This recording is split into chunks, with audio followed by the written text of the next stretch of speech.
Olá, mulheres queridas, sejam muito bem-vindas a mais um Confraria de Mulheres.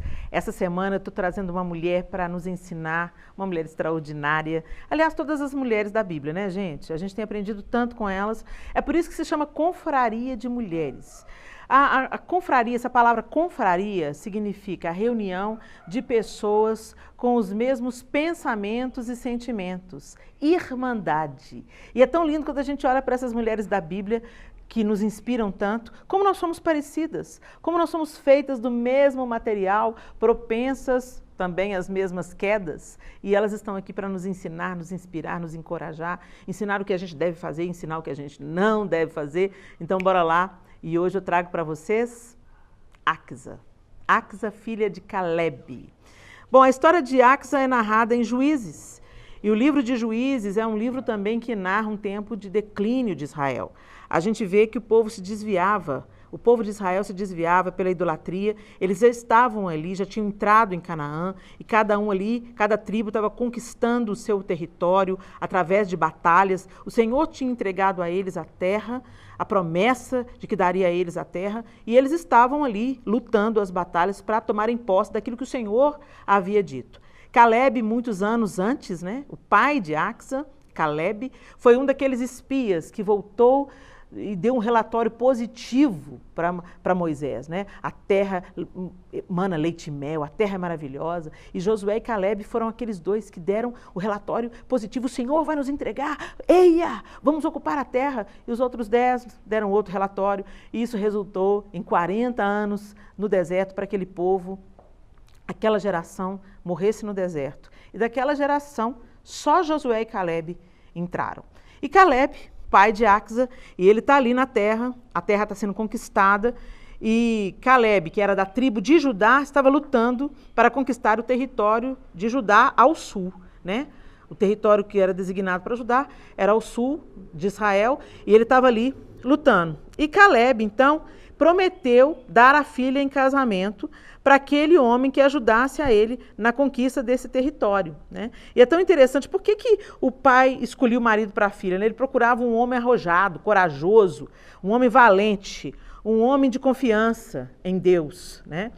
E esses testes aconteciam de uma maneira muito comum. Ele não ia entregar sua filha para qualquer homem, né? Para qualquer borra-botas. Então, ele fez um teste, falou assim, olha, quem me ajudar em determinada batalha para conquistar determinado território, vai ter minha filha Axa. Por quê? Porque isso também era um termômetro, né, gente? Eu fico imaginando que ele estava querendo um homem corajoso, um homem valente, um homem arrojado, porque ele bem conhecia a sua filha Axa e sabia que para um homem ser bem-sucedido como marido dela, ele tinha que também ter as suas qualidades, porque Axa demonstra para nós aqui no texto bíblico as suas qualidades. E eu queria chamar aqui esse texto que está em Juízes, capítulo 1, e nós vamos ler a partir do verso 8. Então, entenda, Caleb está na conquista desse território, certo? Território ao sul de Israel. Os homens de Judá atacaram também Jerusalém e a conquistaram. Mataram seus habitantes ao fio da espada e a incendiaram. Depois disso, eles desceram para lutar contra os cananeus que viviam na serra, no Neguebe e no Cefelá. Avançaram contra os cananeus que viviam em Hebrom, anteriormente chamada Kiriat Arba, e derrotaram Sesai, Aimã e Talmai. Dali avançaram contra o povo que morava em Debir, anteriormente chamada Kiriat Sefer. E disse Caleb, darei minha filha Axa em casamento ao homem que atacar e conquistar Kiriat Sefer. Otoniel, filho de Kenaz, irmão mais novo de Caleb, conquistou a cidade. Por isso Caleb lhe deu sua filha Axa por mulher. Então, o esposo de Axa, Otoniel, era seu primo. Um dia, quando já vivia com Otoniel, quer dizer, quando ela já era esposa de Otoniel, ela o persuadiu a pedir um campo ao pai dela. Assim que ela desceu do jumento, Caleb lhe perguntou, o que você quer?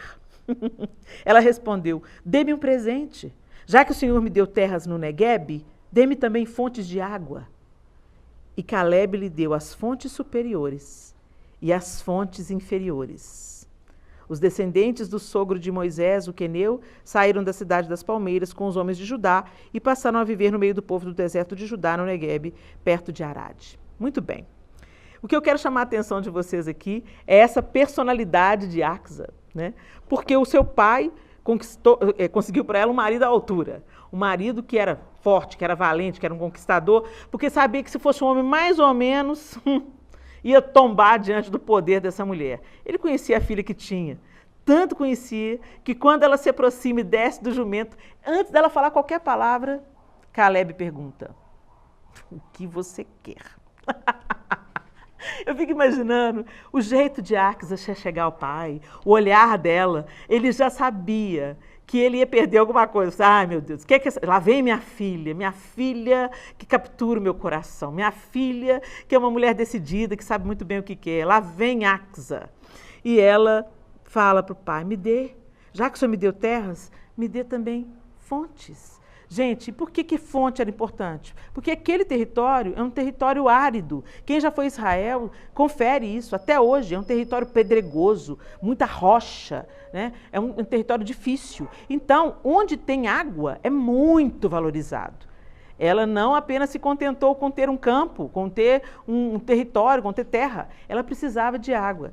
E é tão interessante que Caleb, essa filha, gente, ela era uma filha tão especial que ela captura o coração de Caleb e Caleb lhe deu as fontes superiores e as fontes inferiores. O que diz para a gente fontes superiores e fontes inferiores? Talvez as fontes superiores, as fontes que caem numa cascata, né? uma fonte num terreno mais alto, talvez. As fontes inferiores são talvez o lençol freático, que é acessado através de poços. Talvez as fontes inferiores, a água que brota debaixo da terra. As fontes superiores, talvez uma queda d'água, como a gente vê ali naquele território onde Davi habitou nas cavernas, que é em Gede, né? Lá em Gede a gente vê uma fonte, né? uma mini cachoeira, assim. Então pode ser que as fontes superiores sejam uma queda d'água e as fontes inferiores fontes que vêm através de poços, né, do lençol freático. Mas o que eu quero dizer aqui é que isso também faz para a gente um paralelo de Deus e de nós mulheres, né? Deus, um pai que inclina os seus ouvidos para aquilo que deseja o nosso coração. Deus, um pai que olha para nós como Caleb olha para Axa. O que você quer? Deus, um pai que provê para nós aquilo que precisamos. E Caleb certamente sabia que Axa precisava de um marido valente, um marido destemido, um marido arrojado, um marido que não fosse fraco, né? E é tão lindo que quando ela se aproxima, desce do jumento, ela pede para o pai: me dá a fonte. Ela não pediu o tipo de fonte, ela não estabeleceu que tipo de água que tinha que ser. Ela falou assim: só podia, já que o senhor me deu terra, só podia também me dar fontes de águas. E ele fala, e aí o texto bíblico diz que ele não só deu, mas deu em porção dobrada. Deu as fontes superiores e as fontes inferiores. E aí eu queria me deter aqui, nessa mulher extraordinária, que conquista o pai só de chegar perto. Ela já derrete o coração do pai. Isso fala para mim que Axa devia ser uma filha obediente, que Axa devia ser uma mulher de influência, que Axa devia ser uma mulher doce e que influenciava pela docilidade, né? Que não era uma mulher rixosa, atrevida, desordeira, desrespeitosa, porque senão ela não teria conquistado o coração do pai assim, né? Com essa liberalidade. Ele dá para ela não apenas as fontes que ela pediu, mas as fontes superiores e as fontes inferiores. E hoje, quando eu penso nessas fontes superiores e fontes inferiores, eu penso das coisas que vêm do céu, né? Eu penso nas coisas que Deus libera sobre nós espiritualmente. Talentos, capacidades, dons, vida, né? E para quê? Para que a gente também se derrame em fontes inferiores, né? Deus nos dá. Ali, com aquela mulher à beira do poço, Jesus disse para ela assim: aquele que beber dessa água, desse poço aí, ó, tornará a ter sede. Mas aquele beber da água que eu lhe der, nunca mais terá sede, e eu serei nele uma fonte a jorrar para a vida eterna. Então, quando eu vejo aqui essa conversa de Axa com o pai Caleb, e eu vejo que ele deu para ela águas de fontes superiores e águas de fontes inferiores, eu me lembro dessa conversa de Jesus. E eu me lembro de que Deus é um pai amoroso que derrama sobre nós também fontes de águas superiores e fontes de águas inferiores. Ele nos dá todo o dom perfeito, Ele nos dá a habilidade, Ele nos dá a vida, Ele nos dá a eternidade, Ele nos dá um relacionamento íntimo através de Jesus Cristo, Ele nos dá o Espírito Santo, fontes superiores.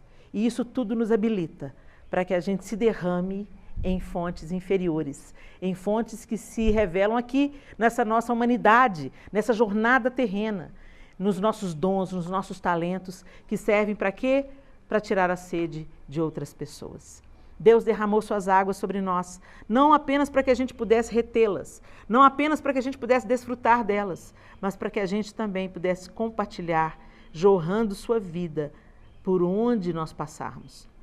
Então, que as fontes inferiores que tem aí dentro de você comecem a jorrar em nome de Jesus e que você compartilhe seus dons, suas habilidades, sua vocação, aquilo que o Senhor tem colocado nas suas mãos, financeiramente falando, né, suas posses, que seja para servir, que seja para trazer alívio, que seja para propagar a esperança, que seja para refrigerar a vida de tanta gente que anda aflita, oprimida, cansada e seca. Que as fontes superiores te habilitem a jorrar nas fontes inferiores, revelando o amor de Deus a toda a humanidade. Amém? Que o Senhor te abençoe nesse dia. E agora nós vamos fazer uma pergunta para o profissional de plantão. O profissional de hoje é a nossa querida Aline Girundi, nossa advogada de plantão. Aline, a pergunta de hoje é a seguinte: em caso de separação, a mulher sempre tem a prioridade da guarda dos filhos? Conta pra gente, Aline, isso é verdade? Olá, Helena. Que bom estar aqui com vocês mais uma vez. E vamos lá responder mais uma pergunta. A mulher sempre tem a preferência, no caso de separação, com relação à guarda dos filhos?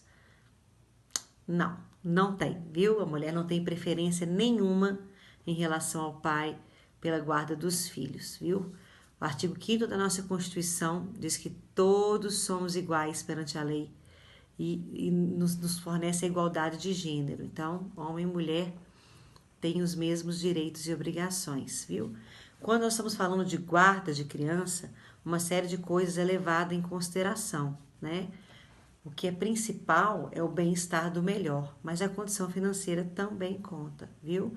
Os dois, pai e mãe, concorrem em igualdade de condições, tá bom? E os aspectos vão ser analisados e o juiz vai determinar o que é melhor para os menores, né? E nós temos lá no artigo 1584 do Código Civil Brasileiro, que diz o seguinte, que a guarda poderá ser determinada pelo juiz quando não houver consenso entre os pais, levando-se em conta as necessidades específicas dos filhos. Exercer guarda não é pagar conta só. Exercer guarda vai muito além disso, né? Exercer guarda é dar amor, cuidado, carinho, educação, princípios, né? Você nortear a criança, ensiná-la, né? Tudo isso daí é exercer a guarda. E nós sabemos que isso pode ser feito tanto pelo pai quanto pela mãe, tanto pelo homem quanto pela mulher, tá bom? Que Deus abençoe vocês e até a próxima.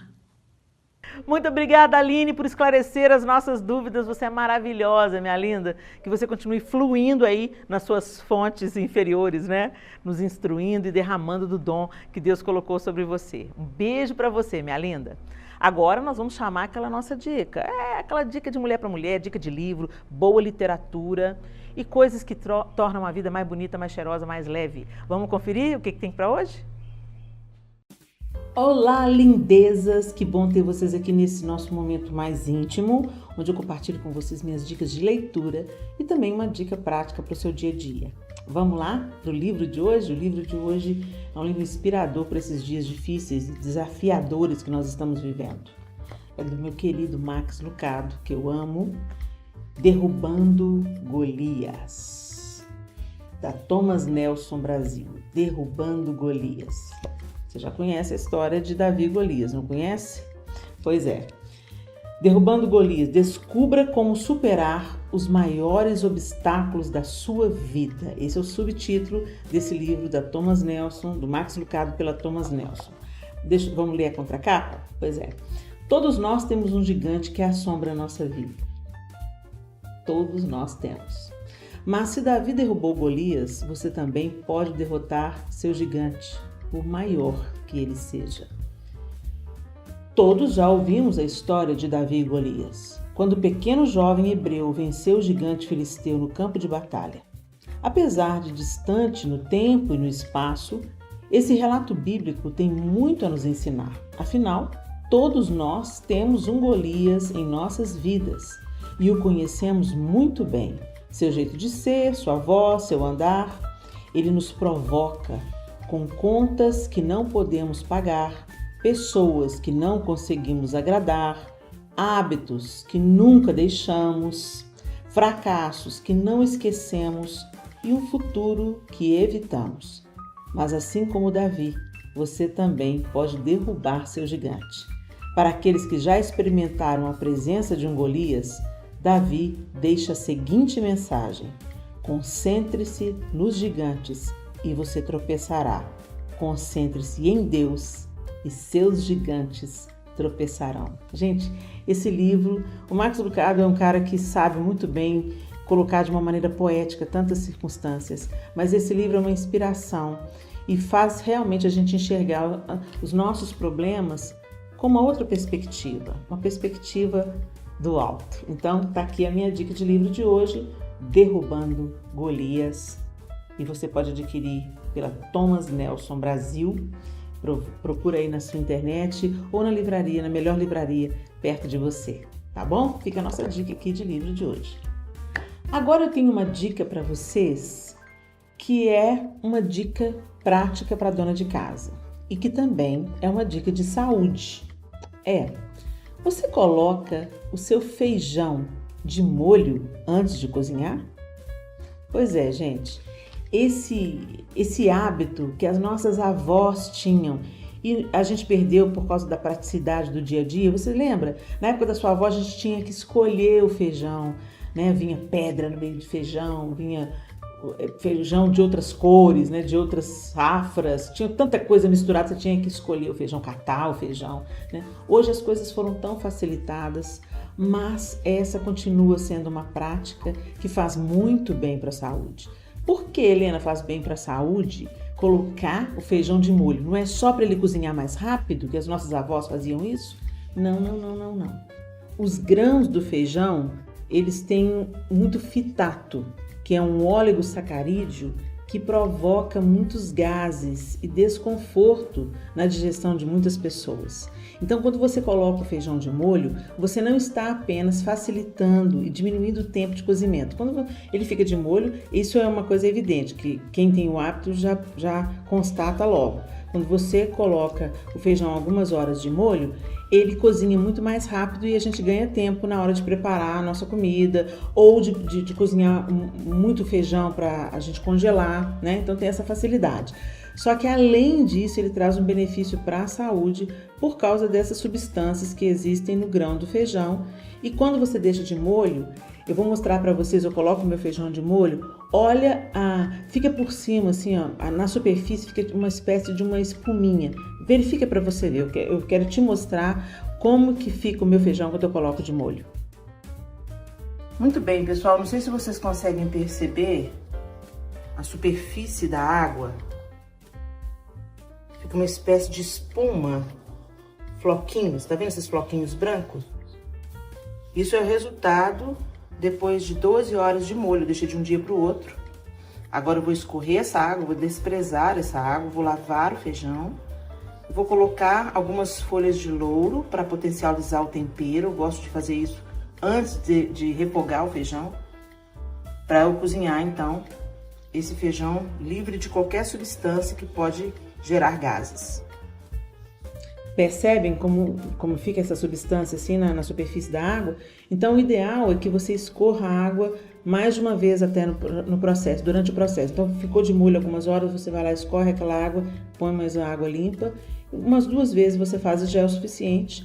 ele vai cozinhar muito mais rápido e vai minimizar os efeitos dessas substâncias que estão no grão do feijão, e a sua digestão vai ser muito mais simples, muito mais fácil e não vai causar o desconforto que os gases. Quantas pessoas comem o feijão ou até evitam de comer o feijão por causa do desconforto que ele traz, os gases e tal? Pois é, você fica livre desse problema simplesmente deixando o feijão de molho. Eu costumo deixar em torno de 10 horas. De um dia para o outro, eu coloco o feijão de molho à noite e no outro dia, de manhã, eu já começo escorro aquela água, já começo a preparar ali para cozinhar o feijão e ele fica cozido rapidinho. Uma outra dica é colocar algumas folhinhas de louro e cebola na água do cozimento. É isso mesmo, acentua o sabor e depois você só complementa os temperos.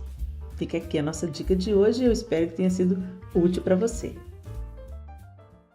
E assim a gente termina o nosso Confraria de hoje. Eu espero que vocês tenham gostado das dicas, que vocês estejam lendo os livros. Gente, é muito importante. A gente planta semente e pede para, em nome de Jesus, Deus fazer do seu coração uma terra fértil, que produza muito fruto para a glória de Deus, tá bom? A gente fica por aqui, mas a gente volta na próxima semana com a graça e permissão do Eterno. Até lá para mais um Confraria de Mulheres. Beijo para vocês!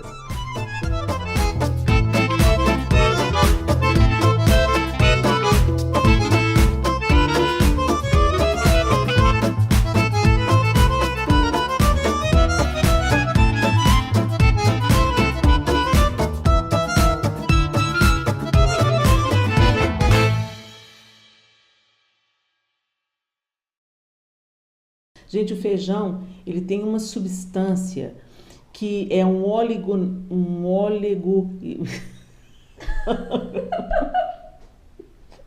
Oh, meu Deus, não vai sair esse nome, não. Um oligosacarídeo não digerível. Se eu travo a língua, um oligosacarídeo não digerível, além de taninos que produzem muitos gases e desconfortos.